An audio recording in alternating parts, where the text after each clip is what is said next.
नमस्कार। विद्या भारती के द्वारा जयपुर प्रांत में संचालित गूगल क्लासरूम में आप सभी का स्वागत है। आज हम कक्षा 8 की संसाधन एवं विकास भाग सेकंड के पाठ नंबर 2 का अध्ययन करेंगे। हमारा प्रकरण है भूमि, मृदा, जल, प्राकृतिक वनस्पति और वन्य जीव संसाधनों का। इसके भाग इस किताब के पाठ नंबर 1 में हमने संसाधन के बारे में जानकारी प्राप्त करी थी। और संसाधन जो कहते हैं हमारे दैनिक जीवन में काम आने वाली प्रत्येक वस्तु को हम संसाधन के नाम से जानते हैं। अब हम भूमि, मृदा और जल, प्राकृतिक वनस्पति इन संसाधनों का अध्ययन इस पाठ में करेंगे। इस पाठ को प्रारंभ जो होता है वो 2 अलग अलग जलवायु के क्षेत्रों से उदाहरण के माध्यम से शुरुआत की जाती है। अफ्रीका की तंजानिया गांव है, उसमें एक मम्मा नाम की है और न्यूजीलैंड में एक पीटर नाम का व्यक्ति है। उन दोनों के क्रियाकलापों में विभिन्न प्रकार के अंतर पाए जाते हैं। जैसे उदाहरण के तौर पर माम्बा है, वो कृषि अपने दैनिक उपयोग के लिए कार्य करते हैं और साधारण तरीके से कृषि कार्य करते हैं, जबकि न्यूजीलैंड का जो पीटर है वो प्रौद्योगिकी के द्वारा कृषि क्षेत्र को बढ़ावा देता है और जैविक कृषि का भी उपयोग करता है। भाव ये है कि भूमि जो होती है, इस भूमि का भौतिक कारणों के द्वारा या मानवीय कारणों के द्वारा इस पर विभिन्न प्रकार के क्रियाकलाप हैं वो अलग अलग प्रकार के पाए जाते हैं और उन्हीं के आधार पर इनमें उनके भूमि पर किए जाने वाले जो कार्य हैं उनमें विभिन्न प्रकार के अंतर मिलते हैं। विश्व के 90% जो जनसंख्या है, विश्व की जो 90% जनसंख्या है वो भूमि क्षेत्र के 30% भाग पर ही रहती है। बाकी इस 90% का 70% भूमि पर या तो विरल जनसंख्या पाई जाती है या निर्जन जनसंख्या पाई जाती है। विरल का मतलब है जहाँ जनसंख्या औसत है वो बहुत कम, और निर्जन यहाँ नाम मात्र की जनसंख्या पाई जाती है। भूमि भूपृष्ठ के कुल क्षेत्रफल, यानी हम जब बात करते हैं कि संपूर्ण पृथ्वी है और इस संपूर्ण पृथ्वी के मात्र 30% भाग पर ही जनसंख्या है वो पाई जाती है और कृषि कार्य हैं वो किए जाते हैं। और इसमें भी कुछ स्थान ऐसे हैं जहाँ पर जनसंख्या है वो विरल और निर्जन के रूप में पाई जाती है। भूमि और जलवायु के विभिन्न लक्षणों के कारण विश्व के विभिन्न भागों में जनसंख्या का वितरण है वो असमान रूप से पाया जाता है। क्यों पाया जाता है? क्योंकि इसके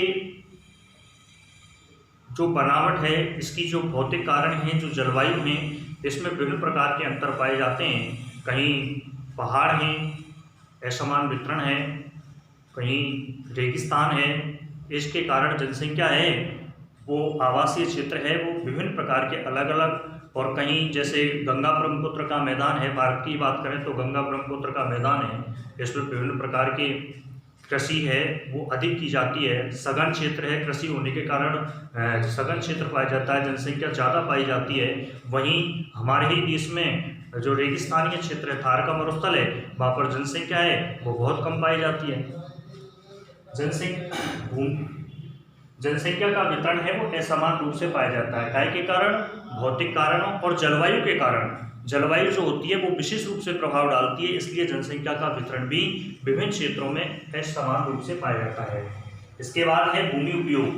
भूमि का उपयोग विभिन्न कार्यों के लिए किया जाता है, जैसे कृषि करना है, वानिकी करना है और उद्योगों की स्थापना करना है, आवासीय क्षेत्र को बढ़ाना है। तो ये विभिन्न प्रकार के जो काम किए जाते हैं कृषि को, इसी को भूमि उपयोग के नाम से जाना जाता है। जिस काम में भूमि को उस क्षेत्र में लिया जाता है उसी के आधार पर उसका भूमि उपयोग निर्धारण किया जाता है। भूमि का उपयोग 2 कारकों पर निर्धारित करता है। एक होता है भौतिक कारक और दूसरे होते हैं मानवीय कारक। भौतिक जो कारक होते हैं उनमें जलवायु प्रमुख रूप से है और मानवीय कारक हैं, इसमें प्रौद्योगिकी प्रमुख रूप से है। इन दोनों के आधार पर ही भूमि के उपयोग का निर्धारण किया जाता है कि उस जगह भूमि है वो कैसे की जाए, किस तरीके से काम में ली जा सकती है। स्वामित्व के आधार पर भूमि को दो भागों में बांटा गया है।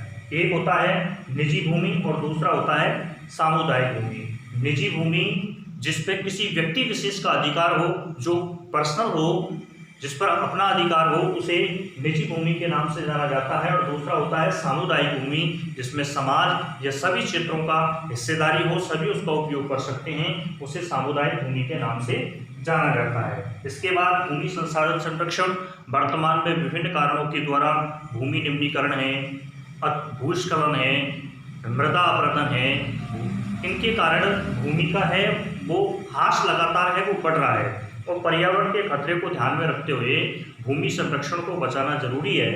और भूमि को किस तरीके से एक सुरक्षित, क्योंकि भूमि एक ऐसा संसाधन है जो बढ़ते हुए जनसंख्या प्रभाव के कारण भूमि एक संसाधन सीमित है, जबकि जनसंख्या है वो लगातार बढ़ रही है।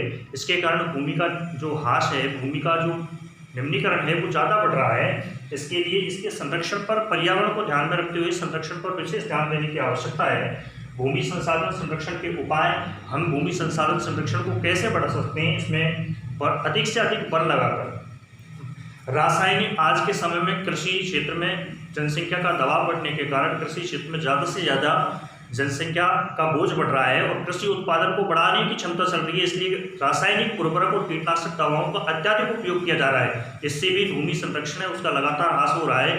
तो अधिक से अधिक हमें जैविक कृषि को आगे बढ़ाना चाहिए। और जब हम जैविक कृषि को बढ़ाएंगे तो कीटनाशक और उर्वरकों से हमारी क्षमता है वो बढ़ेगी। इससे हम इसको नियमित कर सकते हैं। और वर्तमान समय में भी नियमित जो चारागाहें हैं, आवारा पशुएं, इनके द्वारा जो भूमि का ह्रास हो रहा है, इन कारणों को बचाकर हम भूमि संरक्षण कर सकते हैं।